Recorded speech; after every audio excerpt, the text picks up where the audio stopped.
Hi, and a very warm welcome to Wellbeing Mission Control. Really glad you could join me today. I'm Greg Parry, I'm a wellbeing specialist. Thought today might be a good day to talk about guilt. I know, sensitive subject, because in our culture we're encouraged to feel guilty about all kinds of things. If something goes wrong, get into an argument, whatever it is, we feel guilty. It's not just because we don't always have the best responses to what's going on around us, but we're almost encouraged to feel a sense of responsibility, even for things that are really not connected to our choices and decisions, just the way we're brought up. But one of the things I'd love you to be able to do is to maybe learn to switch off the guilt response. How do you do that? Well, I would argue, and I know people disagree with me very strongly on this, guilt is largely a redundant emotion.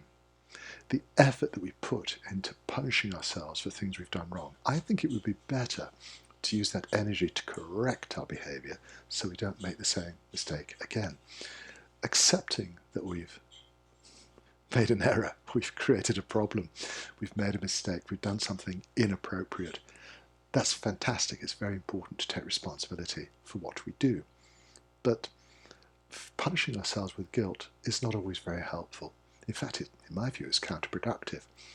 So, in acknowledging where perhaps we've gone wrong, let's put it right. Let's correct the situation, clean up the mess, particularly if we've impacted on other people. Take full responsibility for that and make the effort. Say, I'm not going to do that again.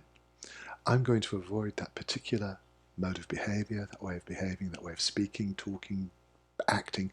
I'm going to change it so that I don't create that problem again. And then you won't be committing the kinds of errors, the kind of mistakes which will trigger the guilt response. Now, we live in a society where people sort of think that we should have this automatic sense of self-punishment through guilt. But I'm just suggesting that it would be so much more effective to direct that energy towards correcting our behavior so we don't make the same mistake again.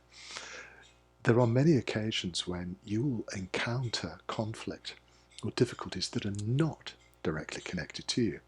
And that's when we sometimes feel that we have to ask the question, well, what did I do wrong? And it's useful to use mindfulness as a way of understanding the situation so that you can see, you can really interpret what's going on without your ego intruding, saying, oh, it must all be your fault. Because sometimes it isn't. Sometimes what you're experiencing is just an extension of what is in other people's thoughts and feelings, what's in their hearts. Because most people are projecting what's in their hearts all the time. And the way they behave towards you might not be a direct result of who you are and how you are. Have you thought about that? It gives you an opportunity to stop, to pause, to reflect and consider perhaps why somebody's behaving in a certain way without taking it personally. I know it takes practice, but gosh, if you can master that particular act of just creating distance between the event and your reaction, your life would be a whole lot better. It would be much simpler because you'd be able to exercise more control over how or even if you choose to react. Now that's a lot of information in a short video, and if you have any questions that you'd like to put to me, feel free to get in touch. But in the meantime, just remember that if you can pause and breathe and understand that it's not always automatically your fault.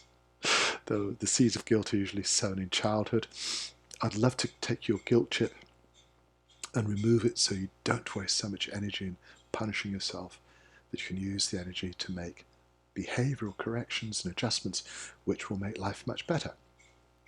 It's all in a cause of seeking development, growth, and ultimately self-fulfillment.